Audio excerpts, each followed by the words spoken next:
শারীরিক অবস্থা বিবেচনায় খালেদা জিয়াকে বিদেশ নিতে দেরি হচ্ছে, ব্রিফিংয়ে ডাক্তার জাহিদ। নির্বাচনের পরিবেশ সৃষ্টি করাই ইসির বড় চ্যালেঞ্জ, বলছেন জোনায়েদ সাকিব। এবং পেঁয়াজ আমদানির অনুমতি দিচ্ছে সরকার। সর্বশেষ জানাবো, সম্প্রীতি হতে পারে সিলেট উন্নয়নের ভিত্তি, বলছেন জামায়াতের আমির। শুনছিলেন সংবাদ শিরোনাম। পুরো খবর জানতে ভিডিওটি শেষ পর্যন্ত দেখুন। সর্বশেষ খবর পেতে চ্যানেলটি সাবস্ক্রাইব করুন। এবারে জানিয়ে দেব বিস্তারিত। শারীরিক অবস্থা বিবেচনায় খালেদা জিয়াকে বিদেশ নিতে দেরি হচ্ছে, ব্রিফিংয়ে ডাক্তার জাহিদ।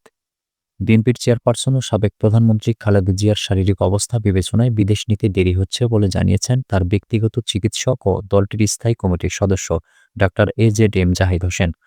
খালেদা জিয়ার সবশেষ শারীরিক অবস্থানে ব্রিফিংয়ে সাংবাদিকদের কথা জানান তিনি। ডাক্তার জাহিদ হোসেন বলেন, 12 থেকে 14 ঘন্টা জার্নি করে বিদেশে নেওয়ার মতো সক্ষমতা এখন হয়নি। স্বাস্থ্যের উন্নতি হলে বেগম জিয়াকে বিদেশে নেওয়া হবে।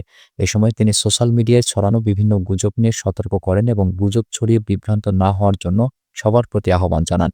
ডাক্তার জাহিদ হোসেন বলেন, খালেদা জিয়ার শারীরিকে সর্বোচ্চ গুরুত্ব দিচ্ছে মেডিকেল বোর্ড। এয়ার অ্যাম্বুলেন্স প্রস্তুত আছে, তার শারীরিক অবস্থা বিবেচনায় বিদেশে নেওয়ার বিষয়ে সিদ্ধান্ত জানানো হবে। তিনি বলেন, খালেদা জিয়ার চিকিৎসার জন্য গঠিত দেশি বিদেশি চিকিৎসকদের সমন্বয়ে গঠিত মেডিকেল বোর্ড সর্বোচ্চ চেষ্টা করে যাচ্ছে এবং তারা আশাবাদী যে তিনি সুস্থ হয়ে উঠবেন। ডাক্তার জাহিদ হোসেন আরও বলেন, খালেদা জিয়ার চিকিৎসা সমন্বয়ের জন্য তার পুত্রবধূ ডাক্তার জোবাইদা রহমান সার্বক্ষণিক মেডিকেল বোর্ডের সঙ্গে আলোচনা ও তদারকি করছেন।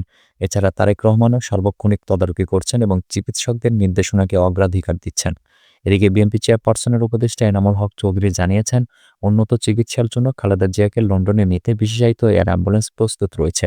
মেডিকেল বোর্ড তাকে ভ্রমণের জন্য উপযুক্ত ঘোষণা করে সবুজ সংকেত দিলেই কেবল সেই এয়ার অ্যাম্বুলেন্স ঢাকায় আসবে। এনামুল হক চৌধুরী বলেন, ম্যাডামের মেডিকেল বোর্ডের সিদ্ধান্তক্রমে কাতারের অ্যাম্বুলেন্স বাংলাদেশে আসবে। তারা সেভাবেই প্রস্তুত রয়েছে। মেডিকেল বোর্ড যখনই সিদ্ধান্ত জানাবে তখনই এয়ার অ্যাম্বুলেন্স ঢাকায় পৌঁছাবে এবং ম্যাডামকে নিয়ে লন্ডনের উদ্দেশ্যে রওনা হবে। পুরো প্রক্রিয়ার ব্যবস্থাপনা করছে কাতার কর্তৃপক্ষ। জার্মানি থেকে এয়ার অ্যাম্বুলেন্স আনার বিষয়ে জানতে চাইলে তিনি বিষয়টি স্পষ্ট করে বলেন, জার্মানি থেকে এয়ার অ্যাম্বুলেন্স আসছে, বিষয়টি সঠিক, তবে এটি আমরা ভাড়া করছি না। কাতার কর্তৃপক্ষই তাদের তত্ত্বাবধানে জার্মানি থেকে একটি অত্যাধুনিক এয়ার অ্যাম্বুলেন্সের ব্যবস্থা করে দিচ্ছে। অর্থাৎ বাংলাদেশের সাবেক প্রধানমন্ত্রীর জন্য কাতারের রয়্যাল কর্তৃপক্ষের উদ্যোগেই সবকিছু হচ্ছে। নির্বাচনের পরিবেশ সৃষ্টি করাই ইসির বড় চ্যালেঞ্জ, বলছেন জোনায়েদ সাকি। জাতীয় নির্বাচন নিয়ে নানা শঙ্কা সৃষ্টির চেষ্টা আছে বলে মন্তব্য করেছেন গণসংহতি আন্দোলনের প্রধান সমন্বয়কারী জোনায়েদ সাকি। তিনি বলেন, আমরা মনে করি এসব শঙ্কা দূর করে যথাসময় নির্বাচন হবে। নির্বাচনের জন্য একটি পরিবেশ তৈরি করা দরকার। এই পরিবেশ কোনোভাবে বাধা সৃষ্টি করা যাবে না। নির্বাচনের পরিবেশ সৃষ্টি করাই এক বড় চ্যালেঞ্জ। বিষয়টি নির্বাচন কমিশন সহ সরকার দেখবে, সেখানে রাজনৈতিক দলগুলোর ভূমিকা আছে। আমরা বারবার বলেছি, নির্বাচন কমিশন, সরকার এবং রাজনৈতিক দলগুলোর সমন্বয়ে পরিবেশের কমিটি করা দরকার। টাঙ্গাইল শহরে শ্রমিক, কৃষক, খেটে খাওয়া নিপীড়িত প্রান্তিক মানুষের ন্যায্য হিস্যা আদায়ের লক্ষ্যে মাথাল মার্কার মিছিলে প্রধান অতিথির বক্তব্যে সাকি এসব কথা বলেন। তিনি আর বলেন, নির্বাচনের সঙ্গে সংস্কার অঙ্গাঙ্গিভাবে জড়িয়ে গেছে। সংস্কার করতে গেলে ভোট ও সংবিধান সংস্কার পরিষদের নির্বাচন লাগবে। এই নির্বাচন সম্পন্ন হওয়া দরকার। এর কোনো বিকল্প নেই। বাংলাদেশে এই নির্বাচন যাতে কোনোভাবে ক্ষতিগ্রস্ত না হয়, সেজন্য সবাইকে ঐক্যবদ্ধের মাধ্যমে আমাদের এগুতে হবে। শহরের পৌর উদ্যান থেকে মাথাল মার্কার মিছিল বের হয়ে গুরুত্বপূর্ণ সড়ক প্রদক্ষিণ শেষে শহীদ মিনারে গিয়ে শেষ হয়। এ সময় অন্যদের মধ্যে উপস্থিত ছিলেন সদর আসনের প্রার্থী, গণসংহতি আন্দোলনের সংগঠক ফাতেমা রহমান বিথি, সংগঠক তুষার আহমেদ ও সদর উপজেলার সদস্য সচিব ফারজানা জেসমিন। এদিকে পেঁয়াজ আমদানির অনুমতি দিচ্ছে সরকার। বাজার সহনীয় রাখতে রোববার থেকে সীমিত আকারে পেঁয়াজ আমদানির অনুমতি দেওয়া হবে। প্রতিদিন 50টি করে আইপি ইস্যু করা হবে। প্রত্যেকটি আইপিতে সর্বোচ্চ 30 টন পেঁয়াজের অনুমোদন দেওয়া হবে। কৃষি মন্ত্রণালয়ের সিনিয়র তথ্য অফিসার মোহাম্মদ জাকির হোসেনের পাঠানো এক সংবাদ বিজ্ঞপ্তিতে তথ্য জানানো হয়। এতে বলা হয়, চলতি বছরের 1 আগস্ট থেকে যে সকল আমদানিকারক আমদানি অনুমতির জন্য আবেদন করেছেন তারাই কেবল আবেদন পুনরায় দাখিল করতে পারবেন। একজন আমদানিকারক একবারের জন্য আবেদনের সুযোগ পাবেন। বিজ্ঞপ্তিতে বলা হয়, পেঁয়াজের বাজার সহনীয় রাখতে পুনরাদেশ না দেওয়া পর্যন্ত এ কার্যক্রম অব্যাহত থাকবে। মাসখানেক আগে হঠাৎ অস্থির হয়ে ওঠে পেঁয়াজের বাজার।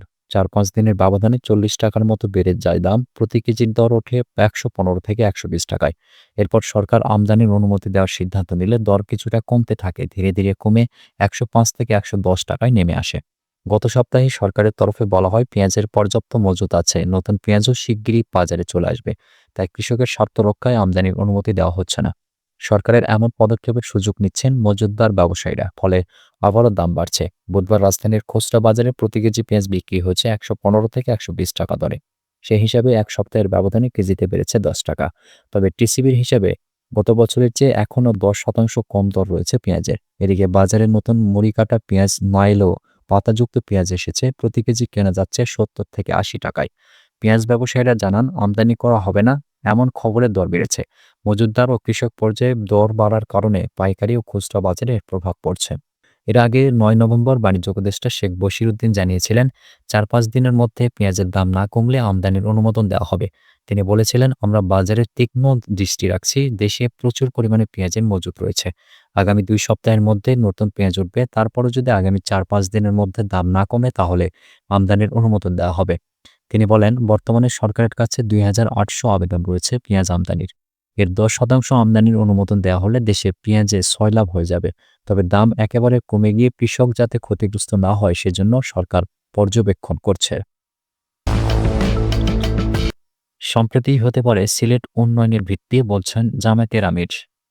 বাংলাদেশ জামায়াতে ইসলামীর আমির ডাক্তার শফিকুর রহমান বলেছেন, সিলেট সম্প্রীতির শহর, কিন্তু বিগত ১৫ বছরে আমাদের সেই সংস্কৃতি অনেকটাই হারিয়ে গিয়েছিল। বর্তমান পরিবর্তিত পরিস্থিতি, আমরা বিগত দিনের সে অবস্থায় নেই। তাই আমাদের সিলেটের সামাজিক সাংস্কৃতিক সৌহার্দ্য ও সম্প্রীতি আবার ফিরিয়ে আনতে হবে। সম্প্রীতি হতে পারে সিলেটের উন্নয়নের ভিত্তি। শফিকুর রহমান বলেন, সিলেটের সামাজিক সাংস্কৃতিক ও রাজনৈতিক ঐতিহ্য অনেক শক্তিশালী। অতীতে এখানে যে কোনো সংকট বা সমস্যায় সবাই মিলে কাজ করতেন। কে কোন দল বা মতের তা বিবেচনায় না নিয়ে সামাজিক প্রয়োজনকে সবার আগে গুরুত্ব দেওয়া হতো। তিনি বলেন, আমরা যে ধর্মের মানুষই হই, অন্য ধর্মের প্রতি সহনশীল হব। রাজনীতির ক্ষেত্রে ভিন্ন মতাদর্শের রাজনীতিকে সম্মান করব। নিজেরটাকে এগিয়ে নিয়ে যাব, কিন্তু অন্যকে হেয় করব না। এই জায়গায় যদি সিলেট আগের মতো পথ দেখাতে পারে তাহলে বাংলাদেশও এগিয়ে যাবে। জামায়াতের আমির সিলেটে তার দায়িত্ব পালনকারী সময়ের স্মৃতিচারণে সাংবাদিকদের অবদানের কথা মনে করে বলেন, শাহজালাল বিজ্ঞান ও প্রযুক্তি বিশ্ববিদ্যালয়ের হলের নামকরণ বিরোধী আন্দোলন থেকে শুরু করে সব আন্দোলনে সাংবাদিকরা আমাদের পাশে ছিলেন। সাংবাদিকরা জীবনের ঝুঁকি নিয়ে কাজ করেন, কিন্তু পিছপা না। তারা অনেক প্রতিকূলতার পরেও সমাজকে এগিয়ে নিতে কাজ করে যান। সাংবাদিক ও সুশীল সমাজ সৎ হলে সমাজ এগিয়ে যায়। আমাদের সেই লক্ষ্যে কাজ করতে হবে। পরে তিনি মতবিনিময় সভায় উপস্থিত সাংবাদিকদের বিভিন্ন পরামর্শ নেন এবং বিভিন্ন প্রশ্নের উত্তর দেন। সুপ্রিয় দর্শক, এই ছিল এখনকার মতো সর্বশেষ সংবাদ। পরবর্তী সংবাদ দেখার আমন্ত্রণ রইল।